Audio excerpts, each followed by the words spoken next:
Sir first time मेरी आपके साथ बात हुई थी। लंगर ले लो काका जी, लंगर दो जी। 24 सितंबर को आपने मुझे नेम थेरेपी करवाई थी। और सर मेरा मसला काफ़ी सीवियर है, काफ़ी ज़्यादा। क्या मसला था? सर गायनी का इशू है मुझे। सर एक जगह पर 9 सेंटीमीटर नहीं 8 सेंटीमीटर का एंडोमेट्रियोम है, दूसरी साइड पर 3.1 और फाइब्रॉइड्स भी पोस्टीरियर वॉल पे बने हुए हैं। और सर मैं 2 इयर्स पहले मैं लेडी डॉक्टर के पास गई हूँ तो स्कैन में कुछ नज़र नहीं आया। और सर जो कुछ हुआ है सर वो 2 इयर्स के अंदर अंदर हुआ है।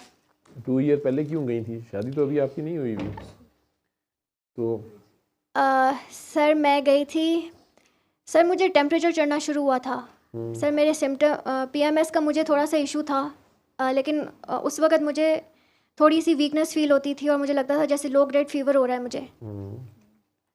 तो उसके लिए मैं गायनिकोलॉजिस्ट के पास गई हूँ। उन्होंने सर एक तो हमारे पाकिस्तान में जो गायनिकोलॉजिस्ट हैं वो बिल्कुल ही फारिग है। मतलब उनको लगता है कि शायद हमारी ड्यूटी सिर्फ जो है वो डिलीवरी की हद तक है, इनका ऑटोइम्यून डिजीज़ के साथ या बाकी और कंडीशंस के साथ कोई लेना देना ही नहीं है। तो सर उन्होंने मेरा स्कैन किया है और स्कैन करके मुझे कहा इशू तो कोई नहीं है, लेकिन मे भी कोई वीकनेस हो या कुछ और। तो सर उन्होंने मुझे मतलब सेटिस्फाई कर दिया। मैं घर वापस आ गई और कहा कि अगर पेन ज़्यादा होती है तो आप उसके लिए नेप्रोक्सिन यूज़ कर लिया करें। तो सर उस वक़्त एक जो मेरी गलती है, जो मुझे थोड़ा सा मेरे भाई ने शीशा दिखाया है, वो ये कि सर उस वक़्त कोई स्कॉलरशिप था कनाडा का, तो मैं उसके लिए अप्लाई कर रही थी। सर पूरे फैसलाबाद के टीचर्स मेरे साथ खड़े थे और सर बस कहीं से मैंने सुना था, हमारी फैमिली में कोई दूर पार के कारी साहब थे कि सूरह फतह पढ़े तो कोई रुकावट हो बीच में तो वो निकल जाती है और काम होता है। तो सर मैं वो भी पढ़ती थी एक आध दफ़ा। प्लस सर उसके साथ दूसरी बड़ी गलती मैंने ये की कि काफ़ी देर से सर जब से मेरी डिवोर्स हुई थी, मेरा जो एतकाद था ना सर इस बात पे बन गया था कि कभी भी कोई भी काम इस्तिखारा की दुआ के बगैर नहीं करना चाहिए। एक तो सर रुकावट को ख़त्म करने के लिए एप्लीकेशन मेरी कंप्लीट हो जाए, क्योंकि टेक्निकल मिस्टेक्स बहुत आ रहे थे उसमें।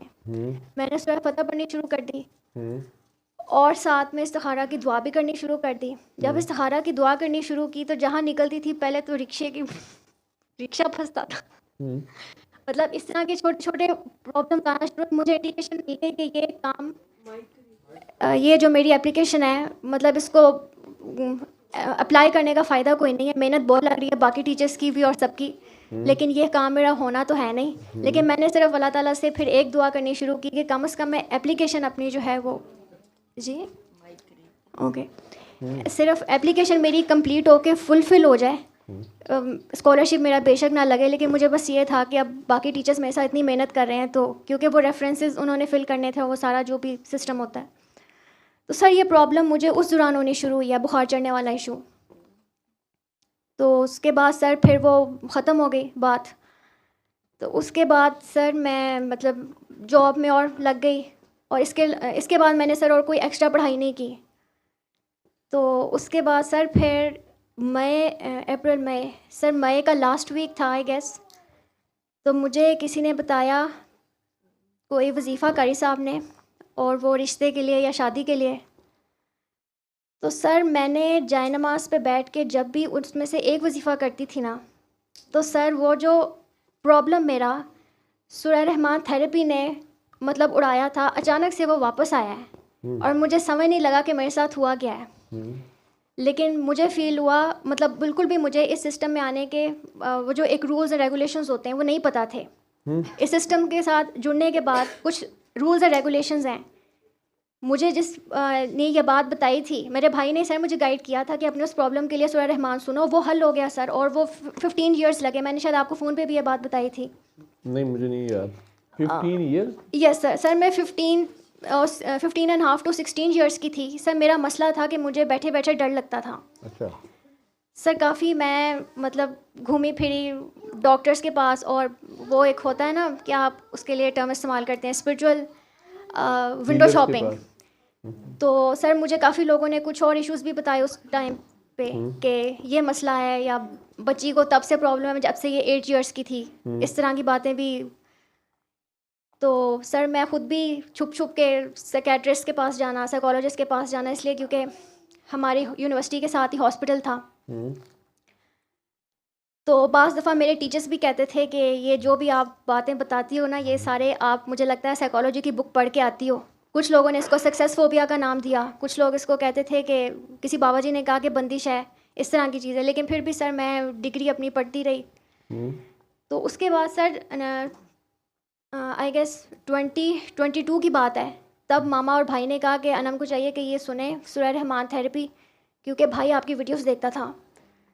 तो और अनम ने कोई और पढ़ाई नहीं करनी, और सर वो मुझे बोलता था सूरह फलक और सूरह नास पढ़ने पे, क्योंकि मेरा बड़ा इत्तेकाद था और वो मुझे बड़ा छेड़ता था इस बात पे।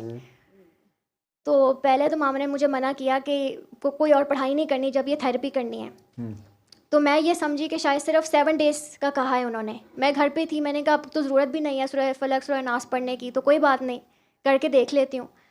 सर मामा बैठी हैं और मामा ने मुझे कहा कि अब्दुल बासित की जो है आवाज़ में सुननी है। अब सर मेरे मोबाइल में थी कारी मिशारी जो हैं, और मुझे उनकी सर पसंद भी ज़्यादा है, क्योंकि शायद पता नहीं, एक उनकी आवाज़ में मुझे लय थोड़ी ज़्यादा लगती है।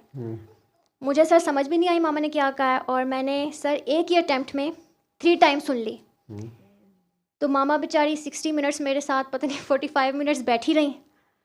और जब वो मैंने सुन ली तो मामा ने फिर मुझे कहा कि आंखें बंद करो, लोगों को माफ़ करो। और मैंने सर मामा को इशारे से कहा कि जब मामा ने मुझे कहा ना कि लोगों को माफ़ करो, आंखें मेरी बंद थी कि मैंने लोगों को माफ़ कर दिया, अब नेक्स्ट पॉइंट बोलें। तो उसके बाद मामा ने कहा अपने गुनाहों की माफ़ी मांगो। सर वहाँ पे आके मैं काफ़ी, मेरी लिस्ट लंबी थी वो। उसके बाद सर मामा ने कहा अब 3 बार दिल में अल्लाह को पानी पी लो।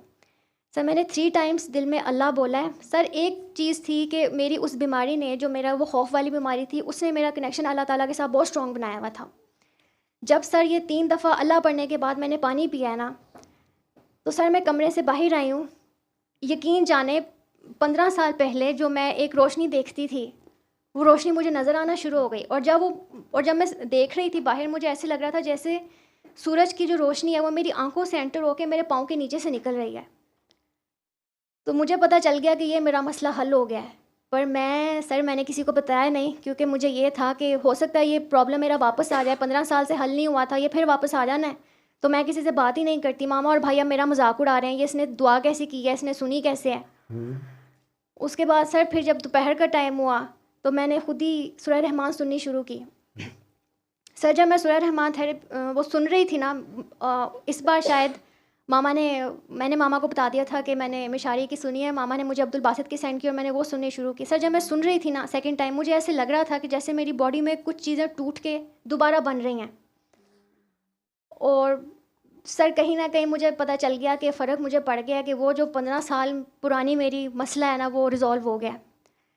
अब सर वो रिज़ॉल्व हो गया। मुझे अब ये नहीं पता था कि दोबारा सूरह फलक, सूरह नास और बाकी चीज़ों पर नहीं आना है।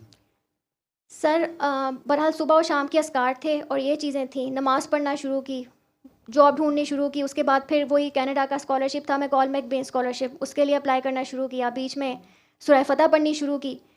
अब सर साथ में सर इस्तिखारा की दुआ लाजमी थी मेरी, अव्वल आखिर दूध पा के साथ 3 दफ़ा पढ़ती थी। और समझ भी लग गई कि ये लगना है नहीं, लेकिन सूरह फतह इसलिए पढ़नी शुरू की कि कम से कम एप्लीकेशन मेरी जो है ना वो आगे निकल जाए।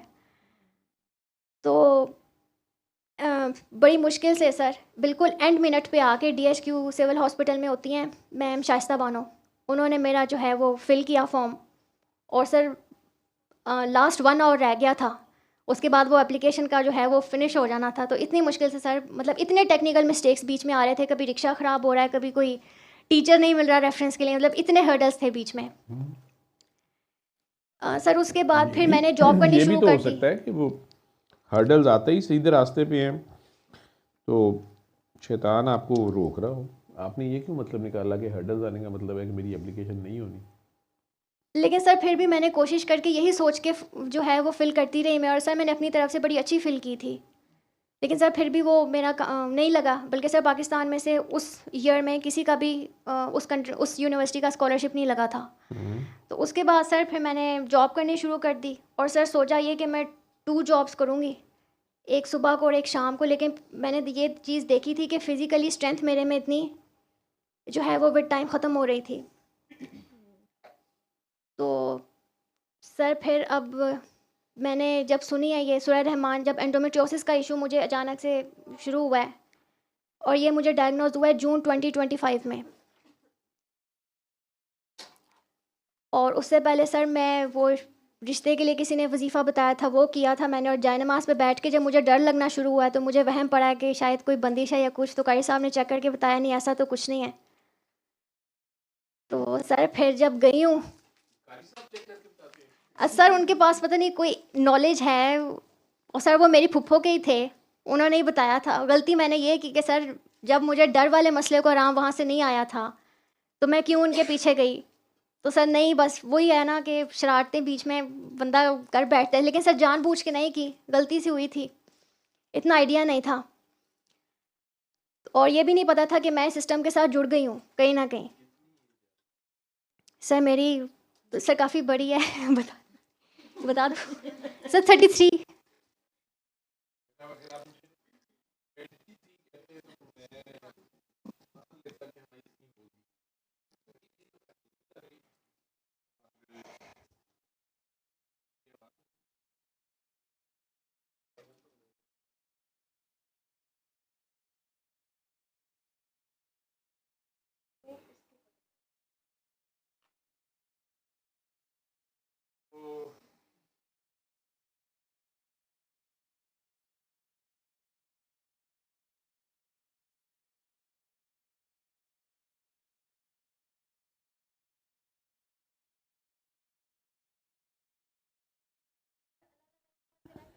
था, लेकिन सर हरकतें इस काबिल नहीं थी। और ये बात मुझे इस सिस्टम के साथ जुड़ने के बाद और आपकी वीडियोस देखने के बाद अंदाज़ा हुई है कि कि सर अपने आप को बदलना बड़ा मुश्किल है। मतलब नमाज़ पढ़ना बहुत आसान है, मेरे नज़दीक नेकी का जो डेफिनेशन है ना, वो यही थी कि जो लोग नमाज टाइम पे पढ़ते हैं, जो लोग रोज़े ज़्यादा रखते हैं, जो लोग पढ़ाई ज़्यादा करते हैं, ठीक है, इस तरह के मतलब मजहबी लोग मेरे नज़दीक नेक लोग वो थे। लेकिन अल्लाह ताला के साथ जुड़ने के लिए ये नेकी अल्लाह ताला को शायद इतनी रिक्वायर नहीं है। जो जिस तरह की नेकी अल्लाह ताला को रिक्वायर है ना, उसके ऊपर अपने ऊपर काम करना वो थोड़ा मुश्किल है। लोगों के लिए आप फ़ायदा मंद हो या कम से कम नुकसानदेह ना हो, ये तो अल्लाह ताला ने खुद ही कुरान में कहा है ना। आप तो इतना कुरान पढ़ती थी, अल्लाह ताला ने तो खुद फरमाया है कि नेकी मुँह मशरिक़ या मगरिब को करने का नाम नहीं, जी हलाकत इन नमाजियों के लिए है जो रोज़मर्रा इस्तेमाल की चीज़ मांगने पे भी नहीं देते, जी जो सर। भूखे को खाना नहीं खिलाते, जी ना खिलाने की तरगीब देते हैं, जी जो यतीम बेवा मस्कीन मुसाफिर कैदी की मदद नहीं करते। सर बीच में कुछ ऐसे मतलब हालात भी थे कि मेरे कज़न्स के साथ भी थोड़े झगड़े और लड़ाइयाँ और वो सारा कुछ, तो मैंने ये देखा कि मैं सीधी हूँ और बाकी लोग इस तरह के हैं। तो सर मैं थोड़ा जिसे कहना चाहिए ना सख्त दिल हो गई थी विद टाइम। मतलब स्किन केयर प्रोडक्ट्स हैं वो छुपानी, जैसे बाकी कज़न्स छुपाते हैं मैं भी नहीं दिखाऊंगी किसी को। कोई अच्छी शॉपिंग की मैं क्यों दिखाऊं किसी को, मतलब ये चीज़ सर विद टाइम हुई हूँ इस तरह आप की। अदीबा आपा की क्या लगती है? सर मेरी वैसे आपकी टीचर है?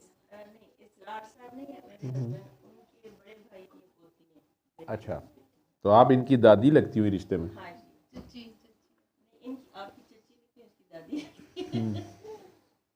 अच्छा,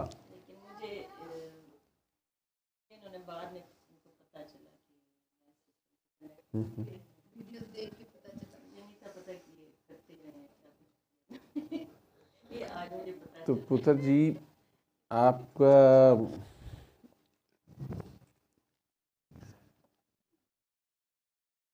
सारे सिनेरियो का क्या क्रक्स निकला?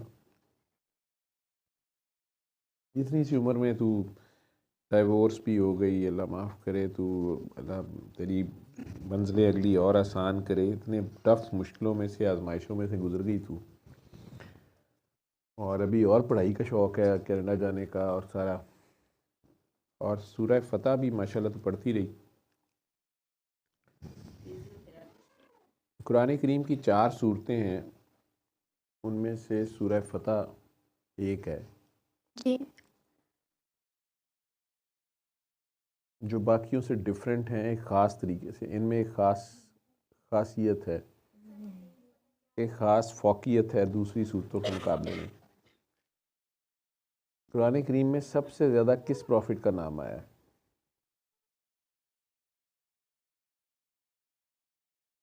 सबसे ज़्यादा किस प्रॉफिट का नाम है कुरान मूसा करीम में? अलैहिस्सलाम और नबी पाक सल्लम। नबी पाक सल्लल्लाहु अलैहि वसल्लम का नाम सिर्फ 4 जगह आया। सूरह फतह उन 4 में से एक है।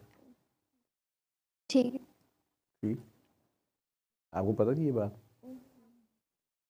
सूरह फतह में अल्लाह ताला ने मेन क्या चीज़ उसकी अंदर, क्या मैसेज है आपके लिए, मेरे लिए? सर नहीं पता। अच्छा, बाकी 3 सूरतें कौन सी हैं जिनमें नबी करीम सल्लल्लाहु अलैहि वसल्लम का नाम है? सर एक तो सूरह मोहम्मद सल्लल्लाहु अलैहि वसल्लम तो सूरह मोहम्मद सल्लल्लाहु अलैहि वसल्लम, और सर मैंने दो का मुझे नहीं पता। सूरह आल इमरान है और सूरह अहज़ाब है।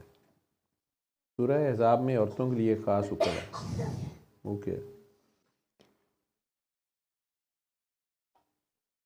सर आप कनाडा का एग्ज़ाम कौन सा दे रहे थे?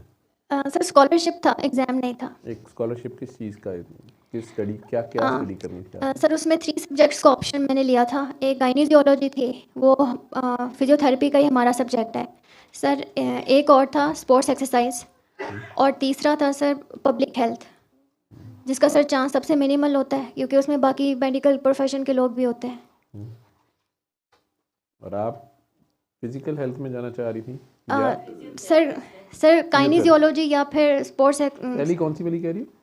सर गायनीजियोलॉजी हमारा सब्जेक्ट होता है बायोमैकेनिक्स से रिलेटेड। अच्छा, बायोमैकेनिक्स से रिलेटेड, लेकिन स्पोर्ट्स फिजियोलॉजी भी उनकी बड़ी ज़बरदस्त है, यस सर, वो भी। फिजियोथेरेपी भी, जी सर, और बिल्कुल। कनाडा वालों की तो बहुत ज़बरदस्त है।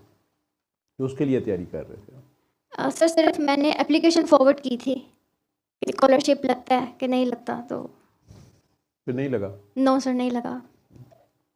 ठीक। और ये तुझे कैसे, पाकिस्तान से बाहर कहाँ कहाँ गई हो? सर पाकिस्तान से बाहर एक दफ़ा सर शादी के टाइम सऊदी अरब गई थी। उसके बाद एक दफ़ा उम्रा करने गई हूँ, और एक दफ़ा इंग्लैंड गई थी जब मैं 12 इयर्स की थी। तो वहाँ बस क्या करने गई थी? सर वहाँ मेरे फूफो के बेटे, उनका वलीमा था। अच्छा, शादी पे गए थे। जी सर, शादी। वहाँ गायनी के डॉक्टर से मुलाकात उस वक़्त किसी वजह से हुई थी? गायनी के डॉक्टर्स नहीं सर, बल्कि सर इंग्लैंड मैं बात सोचती हूँ कि 12 साल की थी हाँ तो जी मसला सर, तो नहीं ना पड़ा, कोई गायनी की डॉक्टर के पास इंग्लैंड में नहीं गई? नो, बल्कि सर मैं हैरान इस बात पे हूँ कि मुझे उस वक़्त भी थोड़ा सा पेन होता था पीरियड्स में, हालांकि मैं काफ़ी यंग थी, लेकिन सर वहाँ जाके मुझे मतलब वहाँ का जो सबसे मुश्किल राइड्स है ना, जिस जगह पे ऑल्टन टावर्स, सर तब हम लोग ऑल्टन टावर्स पे राइड्स ले रहे थे जिस दिन मेरा पीक का पीरियड था। तो सऊदीया में गायनी के डॉक्टर से रब्ता हुआ कोई? जी सर, हुआ था, वहाँ जद्दा नेशनल हॉस्पिटल में हुआ था, और वहाँ पे डॉक्टर रिजवाना थी। उन्होंने सर पहले प्रेगनेंसी टेस्ट किया मेरा। वो कहाँ की, वहीं की थी? जद्दा नेशनल हॉस्पिटल, जी सर वहीं की थी। पाकिस्तानी थी, इंडियन सर थी? पाकिस्तानी थी। पाकिस्तानी डॉक्टर थी। जी वहाँ पाकिस्तानी। भी तुझे पाकिस्तानी डॉक्टर नहीं मिली? मतलब कोई वहाँ तो कई नेशनलिटी की डॉक्टर्स हैं ना? जी सर, वहाँ सर असल में मेरा मसला काफ़ी सीवियर था उस वक़्त भी सर, मतलब सिम्टम्स वाइज। तो नहीं, वो असल में आपने शुरू में एक बहुत बड़ी स्टेटमेंट दी है, ये जो पाकिस्तानी डॉक्टर्स हैं, जी सर, ये गायनी की डॉक्टर्स जो हैं, ये जी दाइयाँ ही हैं, बस इन्हें बेबी पैदा करने ही आते हैं और कोई काम नहीं पता। तो मैंने कहा शायद आपका कंपैरिजन है, आपने बाहर की लेडी डॉक्टर्स को भी सर, दिखाया अब है। मेरी कज़न्स बताती हैं कि जिनको मतलब जिनकी प्रेगनेंसीज में इश्यूज हैं, तो वो लोग जो कर रहे हैं वो सारे नेचुरल रेमेडीज़ पे ज़्यादा चल रहे हैं, और हमारे यहाँ पे गायनिकोलॉजिस्ट जितनी मैंने देखी हैं सर, उनके अंदर मैंने ये चीज़ देखी है कि एक तो ये फ़ौरन मेडिकेशन पे डालती हैं। नेचुरल रेमेडी तेरे सामने मैंने कावा बोला, नीचे अभी तुम लोग कमेंट चेक कर लो, ये सारी कौम पेंडू जाहिल पढ़िया लिखिया जाहिल डॉक्टर हो के वेखो कदी सूरत रमान कदी कहवे दसदा है, इन्हू दवाइयां दे नाम नहीं आंदे। और सर मुझे उस वक्त जो प्रॉब्लम हुआ है शादी के हमारी बाद, कौम जो है ये मेंटली डिप्रेस है, ये इम्प्रेस है शायद उनसे।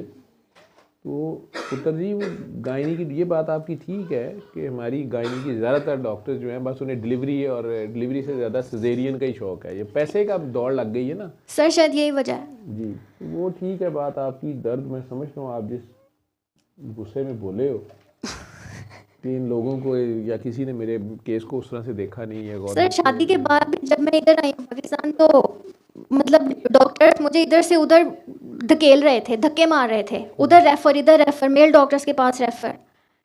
अभी सदफ बोल रही थी कि मुझे मदीना मुनव्वरा में जाके समझ आई, इमामत के कुछ कॉन्सेप्ट मेरे क्लियर हुए हैं, मुझे समझ आई कि टीचर क्या होता है या कैसे फॉलो करना होता है, और बस अपनी जगह पर टिकना होता है, फोकस ठीक है। आपको भाई गाइड तो कर रहा था, लेकिन जाहिर बात है आपसे छोटा है मेरे ख्याल। सर बड़ा था। अच्छा, बड़ा है। बड़ा है सर। लेकिन ज़्यादा लायक नहीं है, आप पढ़ाई में ज़्यादा तेज़ हैं। वो असल में आपने उसकी बात भी नहीं मानी, समझ नहीं आई आपको उसकी बात।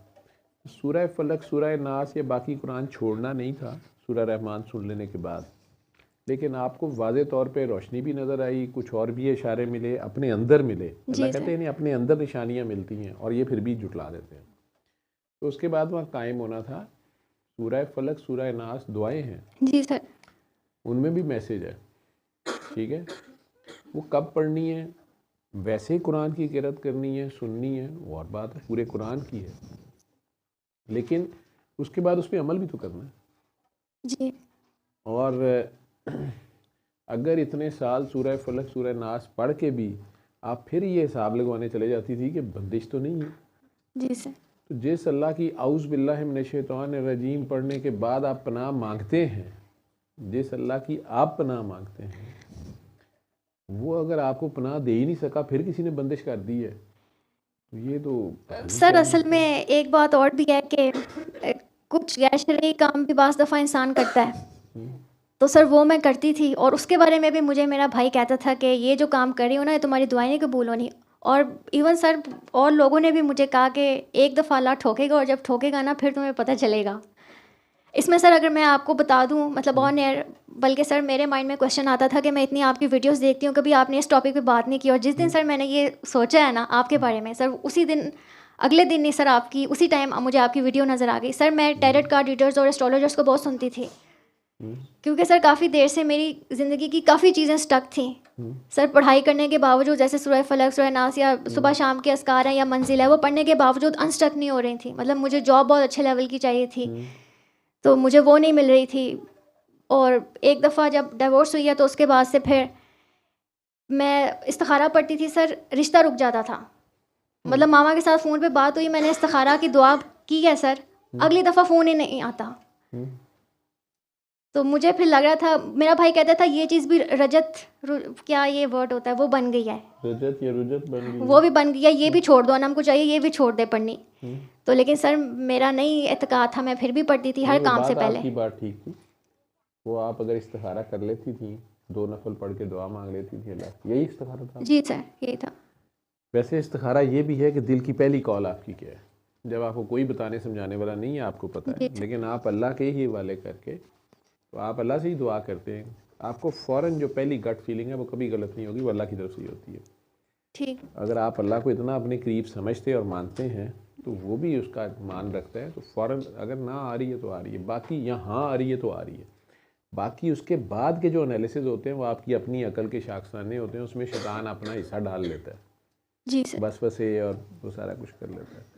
लेकिन चूंकि आप दुआ ये करती थी कि या अल्लाह करीम अगर ये मेरे हक़ में बेहतर है, जी सर, तो आसानी पैदा कर दें या फिर रोक दें। जी तो चूंकि वो आपके हक़ में बेहतर नहीं था, तो वो रुक जाता था। ठीक है, समझ आ गई। समझ आ गई? Yes sir. किसी की नहीं रजत थी, वो आपकी दुआ थी। हाँ, ये ज़रूर है कि क्यों ऐसे हो रहा था।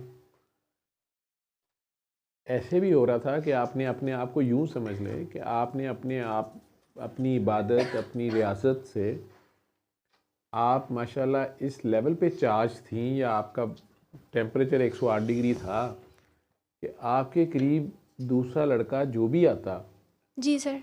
शादी करके भी आता, जी ठीक है, तो उसने भस्म हो जाना था, ठीक, जी और फड्डा पड़ जाना था, जी क्योंकि आपके लिए उतना नेक लड़का चाहिए था जो आपके क्राइटेरियाज पे नेक होता।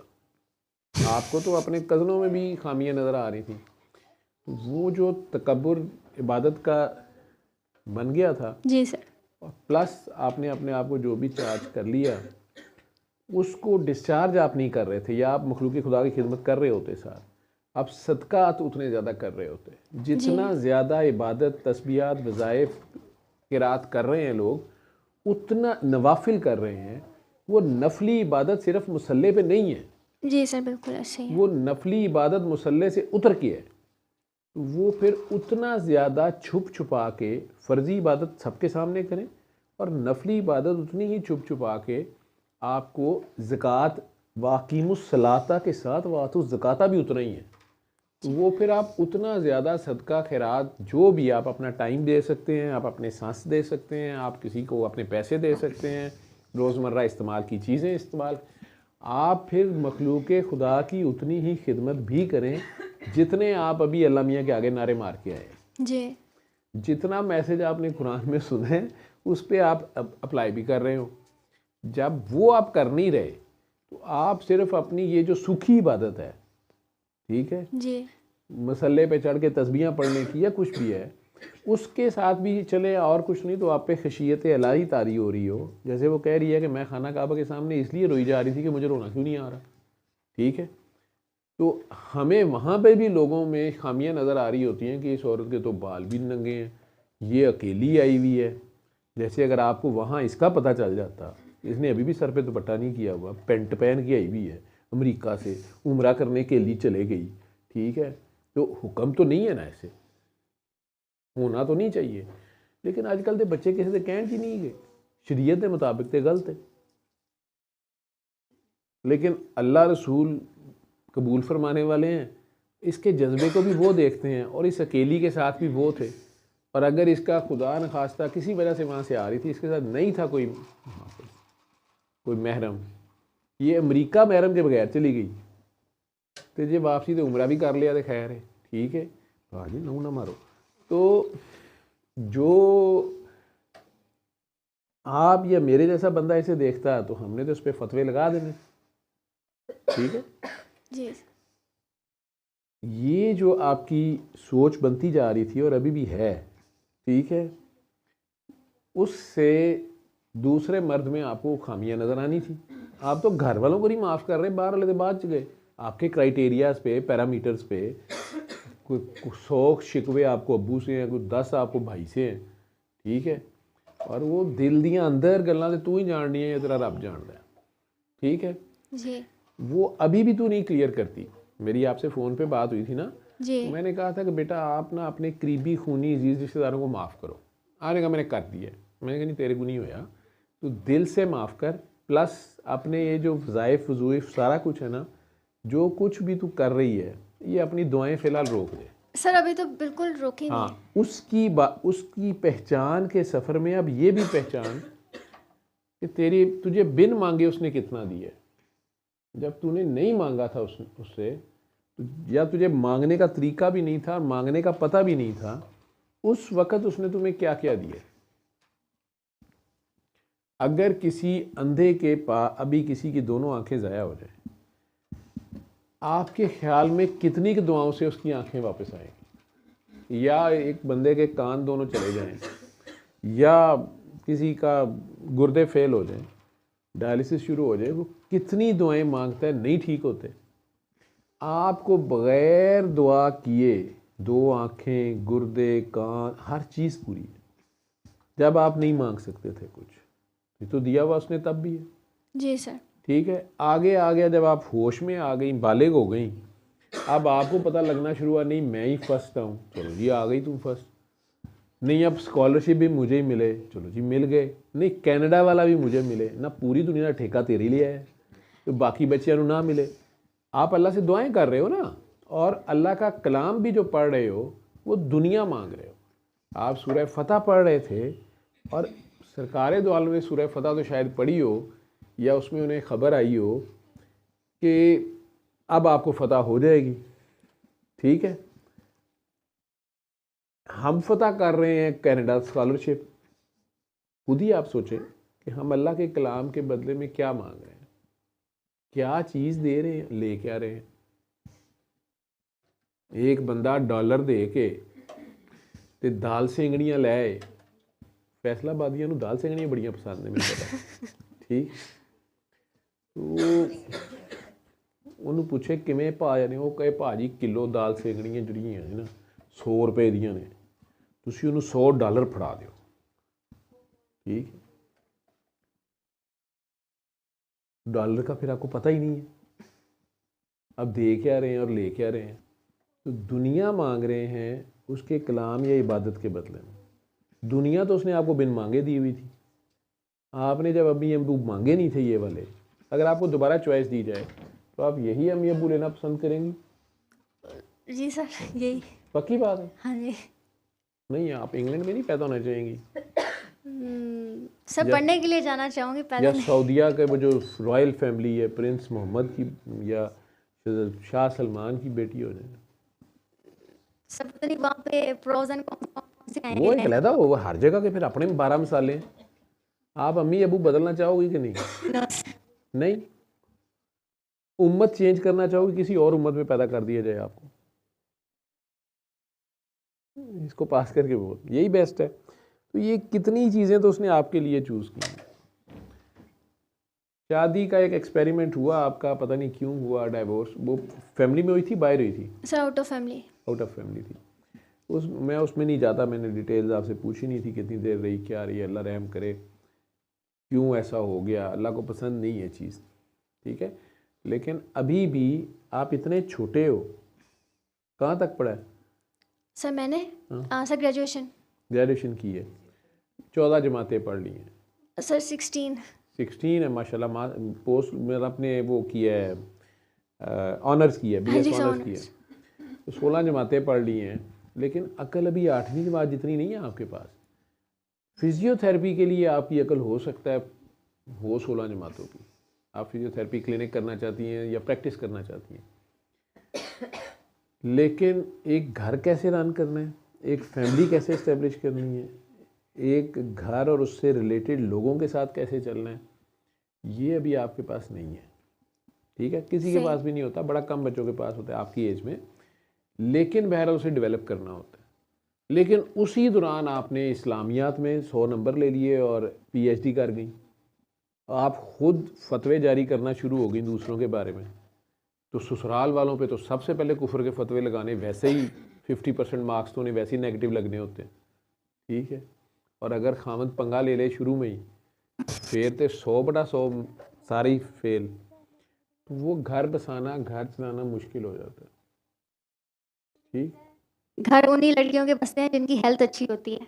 सर नहीं, सेहत तेरी मेरी हेल्थ तो बिल्कुल ठीक है। वो जो तुझे डर आते थे ना बेटा, छोटी सी उम्र में आपने अल्लाह का जलाली कलाम जो है वो इतना ज़्यादा था और अल्लाह के करीब थे आप, आपको पता नहीं है कि वो आपको खौफ जो आता था, नमाज़ पढ़ते खौफ आता होगा, बैठे बैठे खौफ आता होगा, नमाज में उसके पीछे कोई खड़ा है, सोते में डर के उठ जाती होगी, वो सारा का सारा जो कुछ आप पढ़ रहे थे वो आप चार्ज हो रहे थे, अल्लाह के ही करीब जा रहे थे। तो आप सो जाती थी तो अल्लाह मियाँ जगा लेते थे, ठीक है। नमाज में लगता था पीछे कौन है, पीछे भी वही है, हर तरफ वही है, ठीक। वो कई बार मैं इन लोगों की ज़्यादा तस्बीहात इसलिए बंद कराता हूँ, यार ठहर जाओ, रुको, ठीक है। वो सूरह रहमान सुनिए आपने, आप फिर एक बैलेंस में आई, आपको एक चांस दिया गया जी। आप बैलेंस में आए, उसके बाद फिर से आप दुनिया के पीछे भागना शुरू हो गए। आपको वापस वो रोशनी, वो अल्लाह जो जो जो आप अभी मासूम थे और शुरू हुए थे ये सारा कुछ, उस वक्त आप अल्लाह के लिए शुरू हुए थे जी। वो इबादत आप अल्लाह के लिए करते थे, तो वो उसको बड़ी पसंद थी। और वो आपको रोशनी या जो भी नज़र आता था, वो वाकई जो लोग जानते हैं वो बताते हैं, आपको बताएंगे या गाइड करेंगे कि जब ये रोशनी नज़र आती है तो उस वक्त दुआ फ़ौरन मांगा करो। जी। ये दुआ मांगते हुए, दुआ हम जो करवाते हैं या आपको भी करवाई होगी किसी ने, उसमें कई बार लाइट नज़र आती है, ये सूरह रहमान सुनते हुए लाइट नज़र आती है। लेकिन मेजॉरिटी मुझे कहते हैं कि सर उस वक्त मुझे दुआ ही याद कोई नहीं रही, या मैंने तो वो सबका भला, सबकी खैर कर दी या अल्लाह से खैर मांग ली, वो बात तो मुझे भूल ही गई, जो दुनिया का फड्डा था जिसके लिए सुन रहे थे वो भूल ही गई, और मैंने दुआई खैर मांग ली, करम मांग लिया, फजल मांग लिया। उससे मांगना भी यही होता है, ठीक है। लेकिन जो ही आप थोड़े आगे आए और आपको पता चला कि नहीं जी इतने 100 बार ये पढ़ लें तो फिर ये भी मिलता है, ये पढ़ लें तो ये भी मिलता है, तो अब आपको खौफ आने शुरू हुए, क्योंकि आप रब ताला के करीब जा रही थी लेकिन एक किस्म की चोरी करने जा रही थी, एक किस्म की अपनी मर्जियाँ करने मर्जी तो अल्लाह की माननी थी। सर ऐसे ही है। अल्लाह तो बाखबर है, अल्लाह तो बेखबर नहीं है। तो उसने आपकी हर चीज़ लिखी हुई है। तो जब उसने आपका सब कुछ प्लान खुद किया हुआ है, उसने आपको अपने काम के लिए बनाया है, सर अंदाज़ा नहीं था उस तो वक्त। जो काम उसने आपसे लेना है उसके लिए उसने सारा असला, मटीरियल, ज़रूरी चीज़ें दी होती हैं। और आप जितना मर्जी इधर उधर जाने की कोशिश करें, उसने सर। उधर को लेके आना होता है जो उसने आपसे काम लेना। जी। अब आप चूँकि उसके कलाम की हेल्प ले रही थी, कलाम पावरफुल कलाम है, उसका कलाम है, वो कहता है कि इसको पहाड़ पे नाजिल करूँ, रेजा रेजा हो गया, तो इसको तो सुनते हुए बदन कर लर्जना शुरू हो जाता है, दिल कांपना शुरू हो जाता है, रोंगटे खड़े हो जाते हैं, आंखों से पानी जारी हो जाता है। आप मुसलसल उसको करी जा रही थी, तो असल में आपको रोका जा रहा था। इससे अगली स्टेज होती है, कपड़े फटना शुरू हो जाते हैं, छिट्टे पड़ना शुरू हो जाते हैं, घर में खून के छिट्टे, ओ जी इतना खून आके गिर गया, बोटियाँ गिर गई, हांडी निकल आई, धुआं आ गया, शीशे टूट गए, छत कांपना शुरू हो गई, टूटियाँ खुद ही चल जाती हैं, पंखे खुद ऑन हो जाते हैं, दरवाज़ा ज़ोर से लगता है जी, ये होता है जी, वो चीज़ें, पैसे गुम गए जी, जेवर गुम गया जी, फलाना हो गया जी, ये सारा कुछ शुरू हो जाता है। फिर भी ना बाज आओ तो फिर कपड़े ला के बंदा सड़क ते दौड़ी जा रहा होंदा है, दाता साहब के सामने जाके लम्मा पिया होंदा तो कहते नहीं ये की कहती मस्त हो गए ने। ठीक है, सर्दियों में भी कपड़े उतार के फिर रहा होता है, शदीद गर्मी में दो दो रजाइयाँ लेके पड़े होते हैं, कोई गल ही नहीं समझ आ रही होंगी इन्हों की है। ठीक सर अब 2 सालों के अंदर मतलब मैं जितना ज़ोर लगा सकती थी ना, मतलब दुनियावी चीज़ों को हासिल करने के लिए, वो मैंने लगाना शुरू कर दिया था। और जब मुझे धक्का पड़ा है तो शायद मुझे सर कहीं ना कहीं बीच में फ़ील भी होता था कि मुझे इसलिए सही नहीं किया गया, या मेरा जो मसला है पिछला वो इसलिए रिजॉल्व नहीं किया गया। लेकिन फिर भी मुझे था कि सब बच्चे कोशिश कर रहे हैं फैमिली में, तो मैं भी अपने ख्वाब थोड़े से पूरे करूं। तो वो सर अब फिर अचानक से सर मुझे एंडोमेट्रियोसिस का इशू डायग्नोज हुआ। सर काफ़ी सीवियर है सर, पूरा स्कैन ही काफ़ी ख़राब है, तो सर अब रिवर्स होने का चांस है इसका। उस स्कैन की जान छोड़ दे, ये कई लोगों का एंडोमेट्रियोसिस ठीक होया तो पहली तो नहीं की, लेकिन बात माननी पड़ेगी। सर असल में अब मैं आपको बता देती हूँ सर मैं यहाँ क्यों आई हूँ। हाँ, तेरी अम्मा की ज़िद थी, मुझे उन्होंने कहा कि डॉक्टर साहब सानू एक बारी आलन दो। मैंने बात नहीं आगे की, मैंने कहा मेरी 2 बार बात हो तो गई है, तो मैंने कहा जी आप आ गए, मैंने इतना कह दिया। जी बोलो। तो सर अब थर्ड फ़ोन कॉल पे सर मैं आपको ये बताना चाह रही थी कि सर फ़ोन पे इतना प्रॉपर वे में बात नहीं हो सकती थी जैसे फ़ेस टू फेस हो सकती थी। और सर फिर जितनी बात मैंने आपसे पूछी आपने उतनी तो बता दी कि वजीफ़े नहीं करने, पढ़ाई नहीं करनी सर, लेकिन आपने मेडिसिन वगैरह का कुछ भी गाइड नहीं किया था। मेडिसिन से तूने ठीक होना होता तो पहले ठीक हो जाती, मेडिसिन तुझे गानी वाले दे ही रहे थे डॉक्टर। सर वो श्रिंक करने के लिए नहीं दे रहे थे सर, सिर्फ पीरियड्स को रोकने के लिए दे रहे थे, और उन्होंने कहा था कि सर्जरी करनी है आपकी। वो सर्जरी का बता रहे थे ना, जी सर। तो अगर वो सर्जरी ही करनी थी तो फिर मैंने ये इलाज क्यों बताना था, मैं भी सर्जरी का ही कहता।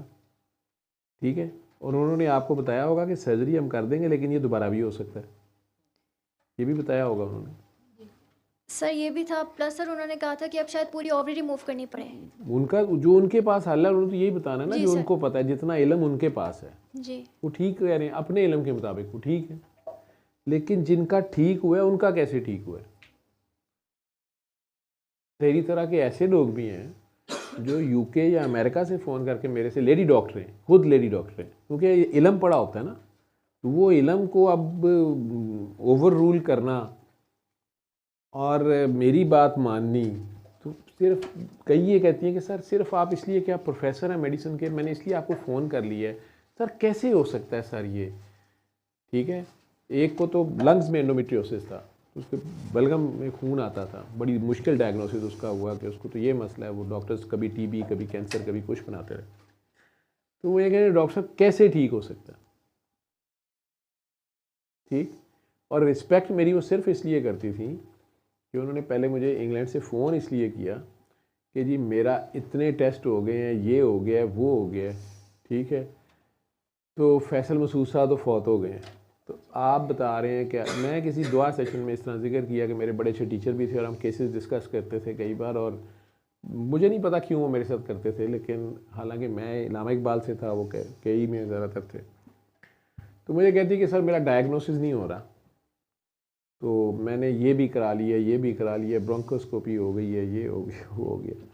मैंने इसे कहा कि बेटा अपने डॉक्टर्स को कहो कि मुझे एंडोमेट्रियोसिस तो नहीं है। तो बड़ी परेशान हुई कि नहीं एंडोमेट्रियोसिस सर, मुझे हेमोप्टिसिस हो रही। मैं क्या, आप उनसे बात करेंगे। और वो at the end of the day वो साबित हो गया। अब वो मुझे फ़ोन आया कि वो कह रहे हैं कि हम सर्जरी कर देते हैं, लोबेक्टमी करते हैं, ये करते हैं, वो करते हैं। मैंने से कहा कि बेटा आप ना, अभी भी ब्लड आ रहा है? उसने कहा आ रहा है।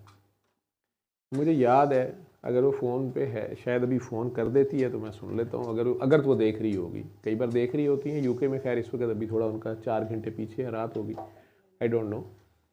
तो मुझे याद है कि उसकी चीख निकल गई थी। तो मैंने कहा बेटा तू 6 महीने से मेरा सर खा रही है, ठीक है, और मैं तेरा फ़ोन भी अल्लाह की तरफ से, तू ऐसा टाइम उसने मार्क कर लिया हुआ था, हमारे पास से काम करके गई थी कि सर इस टाइम पे सर को फ़ोन हो सकता है। तो तू उस टाइम पे मुझे पकड़ती है, फ़ोन भी मैं तेरा सुन लेता हूँ, लेकिन तुझे इतनी शर्म नहीं आ रही। मेरे इल्म को तो तू मानती है, ये जो ज़ाहिरियत का इल्म है। तो एंडोमेट्रियोसिस का तेरा डायग्नोसिस भी अब हो गया है वहाँ पर, लेकिन जो मैं 6 महीने से तेरे साथ खप रहा हूँ कि आप अपनी पढ़ाइयाँ बंद कर दो। तो उसने कहा कि सर मैं कुछ नहीं पढ़ती। मेरे मुंह से निकल गया कि यार आयत करीमा इस्तग़फ़ार आप पढ़ रही हो, ठीक है। अब उसकी चीख उधर से निकल गई। उसने मुझे कहा कि सर वो आयत करीमा तो 1.25 लाख बार किसी ने कहा था पढ़ लोगी तो ये ठीक हो जाएगा। मैं कहा बेटा अब इस मामले में आप किसी और को मान रही हो, डॉक्टरी मेरी इसलिए मान रही हो कि मैंने इधर बैठे तुम्हें डायग्नोसिस बता दिया, लेकिन तुम्हें जो मैं चीज़ कह रहा हूँ तुम उसको क्यों नहीं मान रही हो। तो सर आप फिर मुझे बताएं, वो मैंने मायनी भी सुना है। मैंने कहा नहीं मायनी नहीं सुना है, लेकिन आपने अपनी तस्बीहों की फायरिंग जारी रखी है, तो आप इसे बात। तो मुझे कहने लगी कि अच्छा सर ये बता दें कि आपको ये कैसे पता चला कि मैं आयत करीमा पढ़ती हूँ। क्योंकि वार्ड में जब ये बच्चे काम करते थे मेरे पास, तो इन्होंने कहती है कि हम सब ने आपको एक बार इकट्ठे होकर कहा था कि आपके पास मुवक्किल हैं। मैं राउंड करता था पेशेंट्स के ऊपर, तो मैंने नहीं कहा मेरे पास कोई मुवक्किल ही ना, मुझे पता है मुवक्किल क्या होता है। तो मुझे कहती कि सर आज तो आप मुझे बता दें कि आपको कैसे पता चला मैं आयत करीमा पढ़ता हूँ। मैं कहा बेटा मुझे ये भी पूछो कि मुझे ये कैसे पता चला कि तुम्हें एंडोमेट्रियोसिस है, जो यूके में जाके भी तुम्हारा नहीं डायग्नोसिस हो रहा था, वहाँ के टेस्ट और सारा कुछ करके मैंने फ़ोन पे ही तुम्हें कहा और तीर तुक्का मेरा लग गया। इसी तरह ये मेरी इंट्यूशन है, इंट्यूशन पे मैंने तुम्हें कहा यार ये मेरे एक्सपीरियंस में है। तो ये आयत करीमा तो खून की पोटियाँ चीचियाँ लगवा देती, तुम्हें मैंने इसलिए कहा है, ठीक है। खैर वो बात उसने मान ली। पहले खून आना बंद हुआ, फिर उसके तेरे वाले सवाल थे। आप तो सिर्फ फिजियोथेरेपी पढ़े हो ना, तो वो तो खुद डॉक्टर थी। तो अब उनके फिर इस तरह के सवाल थे कि सर ये अचानक दोबारा शुरू तो नहीं हो जाएगा, ये नेक्स्ट साइकिल में तो नहीं होगा। 2-3 साइकिल खैर से गुजर गए। फिर ये था कि सर लेकिन वो स्ट्रक्चरल चेंज कैसे आ सकती है। देखें वो जो एंडोमेट्रियल चेंज है वो फलानी लोब में, सर वो तो कहते हैं कि अगर ऑपरेशन करा दें तो ठीक है, नहीं तो किसी वक्त भी मैसिव ब्लीड हो सकती है। फिर मुझे उसे कहने पड़ा कि थोड़ी जी अकल पढ़ ली है ना डॉक्टरी, इनू होर भी किसी काम से इस्तेमाल कर लो कि बेटा अगर तुम्हें माए नहीं मैं किनू आखा तुमने सुना है सूफी कलाम और इसके साथ अपनी पढ़ाई बंद की है तो ब्लीडिंग बंद हो गई है ना। उसने कहा बंद हो गई है। तो मैं क्या जिस तरह ये तेरा टिश्यू चेंज हुआ एंडोमेट्रियम में लंग्स का, ये वापस भी चेंज हो जाएगा ओरिजिनल में। ये तुम्हें खड़ा वहाँ होना पड़ेगा जो इस पे मैं कह रहा हूँ। सर एक क्वेश्चन मेरा और है, सर ये जो आप कलाम देते हैं सुनने के लिए, ये सिर्फ पीरियड्स के डेज में सुनना होता है या फिर अब थ्रू आउट सुनना है? मैंने नहीं 7 दिन ही सुनना था, ओके 7 दिन सुनना था। पीरियड्स के डेज में तो मैंने इसलिए कहा था कि मामा ने शायद मुझे कहा जी इसे पेन बहुत होती है जी सर, और ब्लीडिंग बहुत होती है, पेन बहुत। जी। मैंने कहा कि यार आप इस तरह करें कि उसे कहें कि शुरू में डे 1 से सुनना शुरू कर दें, ठीक है। जी लेकिन ये एक बार ही ना भी पीरियड्स के डेज हो, आप 7 दिन सुन लें। अपनी पढ़ाइयाँ दुआएं अपनी बंद रख। सब बिल्कुल बंद है इस टाइम। तुमने दुआएं भी कोई नहीं करनी, कुछ नहीं करनी दुआ ना तेरी। अपनी फ़र्ज नमाज पढ़, सलाम अलैकुम वालेकुम सलाम, ठीक है। ठीक है अभी डॉक्टरों के पीछे ना भाग। अगर तेरे सिम्टम्स इम्प्रूव कर जाते हैं, आपको ब्लीडिंग भी नहीं होती, सारा कुछ ठीक हो जाता है। क्या खा सकती है? बर्गर मैंने तो नहीं मना किया, आपने नहीं किया। किसी लेडी डॉक्टर ने, होम्योपैथिक डॉक्टर ने मना किया। जी अब आप खुद ही देख लो कि होम्योपैथिक डॉक्टर से आप खुराक पूछ रही हो, लेडी डॉक्टर से जाके आप टेस्ट पूछ रही हो, मेरा सर खा रही हो कि मैं पढ़ना की है तो की नहीं पढ़ना, सर लेडी कारी डॉक्टर साहब से फिर जाके पूछ रही हो कि सर का जो है वो बताया हुआ सही है कि नहीं सही है, ठीक है, या हिसाब लगवा रही हो कि बंदा, तुम खुद ही सोच लो कि तुम कितनी जगह पे भागी फिर रही हो,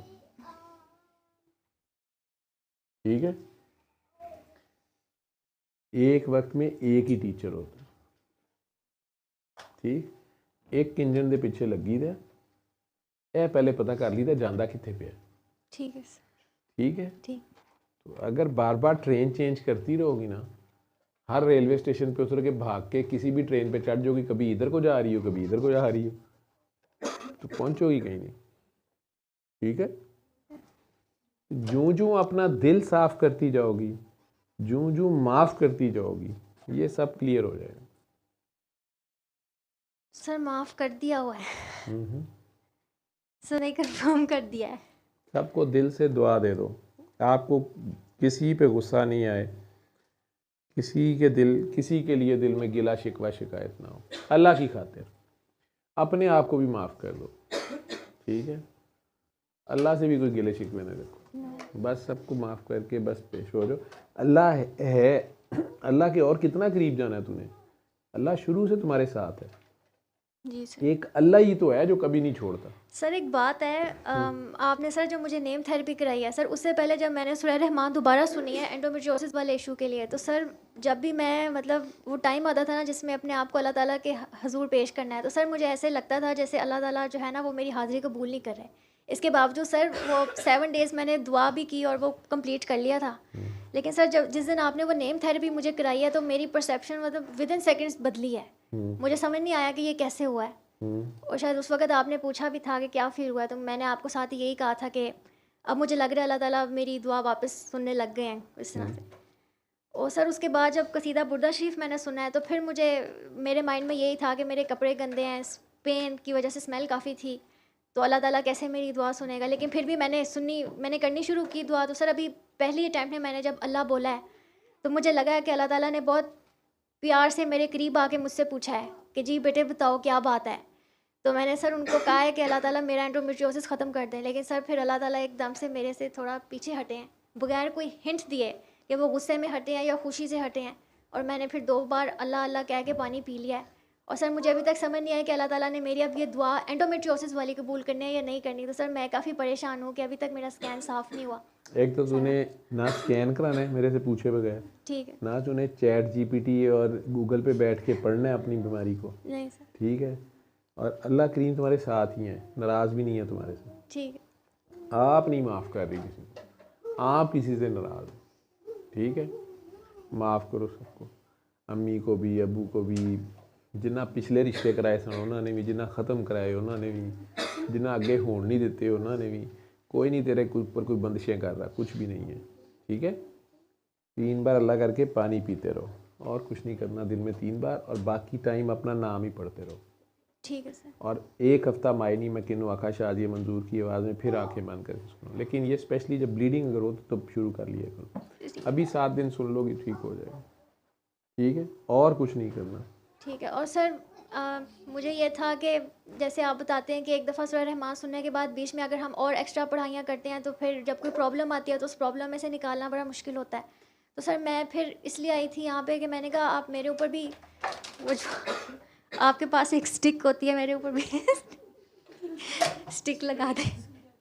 नहीं, वो स्टिक तो पेन के लिए यूज़ करते हैं कभी कभार। सर पेन मेरे काफ़ी सीवियर। और वो जो मैंने कहा कि सूरह रहमान में सुनने के बाद दोबारा अगर बंदा कर ले, बेटा असल बात नहीं दे रहे कि लोगों के अस्पताल बंद हो जाएं या डॉक्टर्स बेचारे भूखे मरना शुरू हो जाएं। ये एलोपैथी है ही गलत है, नहीं है एलोपैथी एक इलम है, उससे बहुत लोगों का फ़ायदा हो रहा है। ये मैसेज है सूरह रहमान सुनते हुए सूरह रहमान वाले तक पहुँचना, उसके हुजूर में हाज़िरी हो जाना, हुजूरी हासिल होना, ठीक है। और उसके बाद उस पर कायम होना। कायम होने के लिए हम कहते हैं कि अब तुम आगे बताना शुरू कर दो। आपको सूरह रहमान सुनते हुए जो कुछ मिल गया था, उसके बाद आपने उसको आगे बांटना था। और रहमानियत अगर आपके ऊपर खुली थी तो फिर आपने भी रहम करना शुरू कर देना था, ठीक है। वो ज़रा आपका कल्ब सख्त हो गया बाद में। वो जो भी इबादत, तस्बीहां, वज़ाइफ कुछ भी कर रहे थे वो फिर दुनिया के पीछे भाग रहे। तो बेसिकली आपने अल्लाह को छोड़ा, फिर दुनिया के पीछे भाग पड़े।